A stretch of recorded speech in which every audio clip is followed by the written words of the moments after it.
کبھی رحم نہیں آتا اپنے ماں باپ کے اوپر، ہمیں کبھی خیال نہیں آتا ماں کو کس چیز کو کھانے کو دل کر رہا ہے، باپ کس چیز کے لیے تڑپ رہا ہے۔ میری الماری کے اندر جا کر دیکھ لے، اچھے اچھے لباس موجود ہے، 20 سوٹ ایسے میرے پاس موجود ہے جن کی شاید پورے مہینے کے اندر باری کوئی نہیں آتی، لیکن باپ کا تہبند جا کر دیکھ لے، جگہ جگہ سے پھٹا ہوا ہے۔ باپ کا کرتا اٹھا کے دیکھ لے، جگہ جگہ سے پھٹا ہوا ہے۔ اتنے بڑے بازار کے اندر شاپنگ کرنے کے لیے گیا، ایک سوٹ اپنے باپ کے لیے لے کر آ، ایک سوٹ اپنی ماں کے لیے لے کر آ، ایک سوٹ اپنے ابا جان کے لیے لے کر آ۔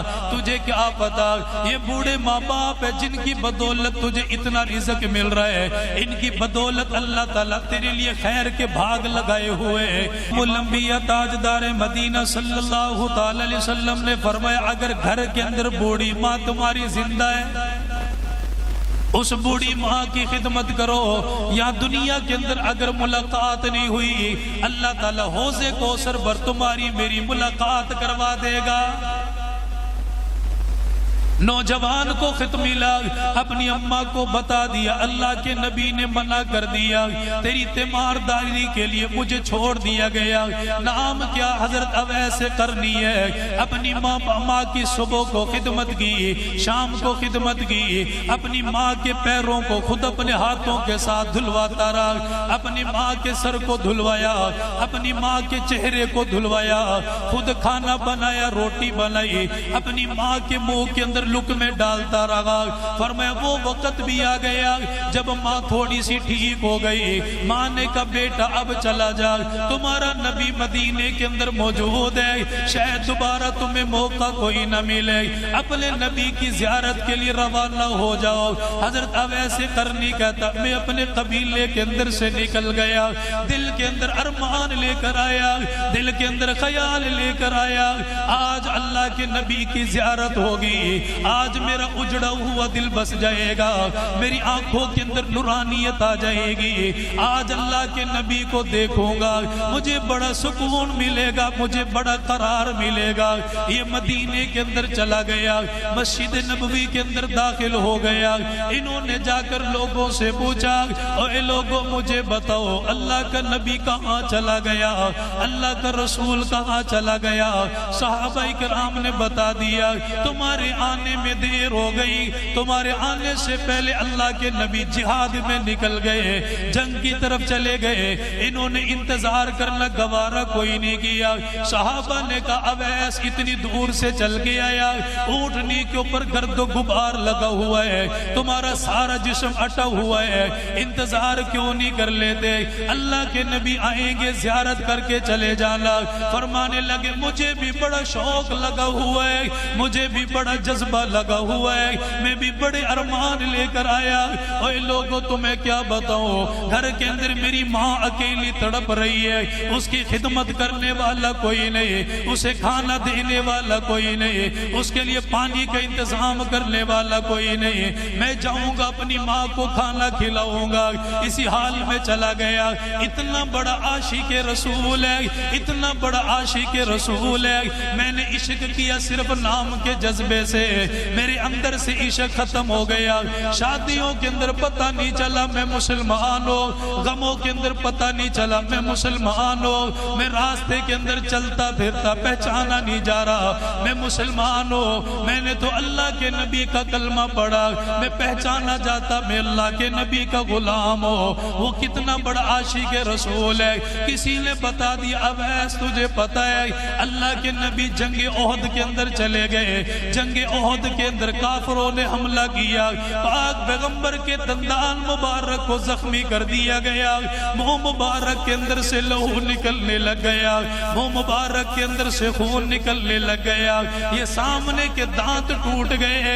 اویس تجھے پتہ ہے میرے نبی کو اتنا زخمی کیا گیا، میرے رسول کو اتنا ستایا گیا، میرے نبی کو اتنی تکلیفیں پہنچائے گئی، حضرت اویس قرنی کو اتنا پتہ چلا میرے نبی کے دندان مبارک ٹوٹے، حضرت اویس قرنی کی آنکھوں میں آنسو آ گئے، اسی وقت رونے لگ گئے، آنکھیں بہنے لگ گئی، ایک دانت مبارک پکڑا، توڑ کر نکال کر علیحدہ کر دیا، پھر دوسرا دانت پکڑا، اسے بھی توڑ کر علیحدہ کر دیا، حتیٰ کہ سارے دانتوں کو نکال کر علیحدہ کر دیا۔ کسی نے کہا اویس کیا کر رہے ہو، یہ دانت مبارک کیوں توڑتے جا رہے ہو؟ فرمایا لوگوں مجھے نہیں پتا میرے نبی کا کون سا دانت مبارک ٹوٹا تھا، میں نے سارے دانتوں کو توڑ کر علیحدہ کر دیا تاکہ میرے نبی کی محبت میرے دل کے اندر زندہ ہو جائے۔ فرمایا یہی اب ایسے کرنی ہے، ساری زندگی نبی کا دیدار نہ ہو سکا، ساری زندگی اللہ کے رسول کی زیارت نہ ہو سکی، ادھر اللہ کے نبی کے دنیا سے جانے کا وقت قریب آ گیا۔ آپ نے حضرت عمر کو بلا لیا، فرمایا عمر میرے جاننے کے بعد ایک نوجوان حج کرنے کے لیے آئے گا، مکہ مکرمہ کے اندر آئے گا، فرمایا اویس آئے گا، اگر تمہاری ان کے ساتھ ملاقات ہو جائے ان سے کہہ دینا میری امت کے لیے ہاتھ اٹھا کر دعا کر دے۔ یہ کس کو کہا گیا؟ اس کو کہا گیا جس نے نبی کی زیارت نہیں کی، جو نبی کی محفل میں کوئی نہیں آیا، اس نے ماں کی خدمت کی ہے، فرمایا اسے کہہ دینا میری امت کے لیے دعا کر دے۔ فرمایا اویس اتنا دعا کرے گا، اتنی دعا کرے گا، اللہ اس کی دعاؤں کو قبول فرمائے گا۔ حضرت عمر نے فرمایا حج کا موسم آ گیا، میں سارے سال انتظار کرتا رہا کب حج کا موسم آئے گا، ادھر حج کا موسم آ گیا۔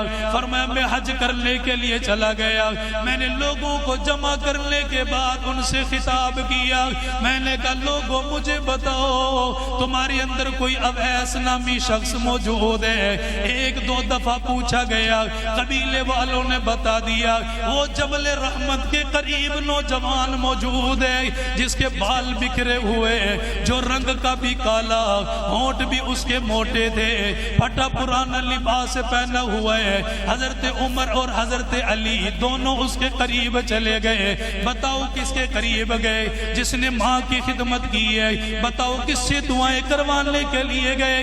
جس نے ماں کی خدمت کی ہے۔ میں نے اتنا سفر کیا، اتنا سفر کیا دعائیں کروانے کے لیے، کبھی کسی پیر صاحب کے پاس چلا گیا، کبھی کسی قبرستان میں چلا گیا، کبھی کسی اللہ والے کے پاس چلا گیا، کبھی خیال نہیں آیا میرے گھر کے اندر میری ماں سب سے بڑی پیر موجود ہے، میرا باپ سب سے بڑا پیر موجود ہے۔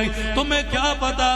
اللہ کے نبی نے فرما دیا جب داڑھی سفید ہو جائے، جب کمر کے اندر جھکاؤ آ جائے، جب زبان لڑکھڑانے لگ جائے، منہ کے اندر سے دانت ختم ہو جائے، فرمایا اس بڑھاپے کے عالم کے اندر جو بھی نوجوان بوڑھا مرد ہاتھ اٹھائے گا، بوڑھی عورت ہاتھ اٹھائے گی، اللہ کے نبی نے فرمایا اللہ ان کے ہاتھوں کو خالی واپس کوئی نہیں کرتا۔ بتاؤ ان ماں سے زیادہ کس کی دعائیں قبول ہوں گی؟ باپ سے زیادہ کس کی دعائیں قبول ہوں گی؟ حضرت عمر چلے گئے، آپ نے فرمایا تمہارا نام کیا ہے؟ نوجوان نے بتانے کے اندر ہچکچاہٹ محسوس کی ہے۔ فرمایا پریشان نہ ہو، میں آیا کوئی نہیں، مجھے اللہ کے نبی نے بھیجا، مجھے اللہ کے رسول نے بھیجا، مجھے تاجدار مدینہ نے بھیجا جس کے لیے کائنات کا نظام چلایا گیا، اس پاک پیغمبر نے تیرا پتہ بتا کے تمہارے پاس مجھے بھیجا۔ اب ایسے شرمانا، اپنا نام بتا۔ نوجوان نے اپنا نام بتایا، کس قبیلے کے اندر سے آئے ہو؟ انہوں نے اپنا قبیلہ بھی بتا دیا۔ حضرت عمر سامنے بیٹھ گئے، علی شیر خدا بھی سامنے بیٹھ گیا، فرمایا ہاتھ اٹھا لے، ہمارے لیے دعا کر دے۔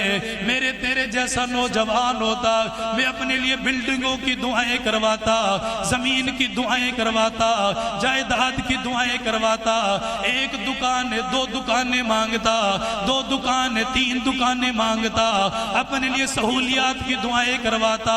واہ عمر تیرے مقدر پہ قربان جاؤ۔ آپ نے فرمایا نوجوان ہاتھ اٹھا لے اور دعا کے اندر کہہ دے اللہ عمر کو معاف کر دے، اللہ عمر کی خطاؤں کو معاف کر دے، اللہ عمر کے قصوروں کو معاف کر دے۔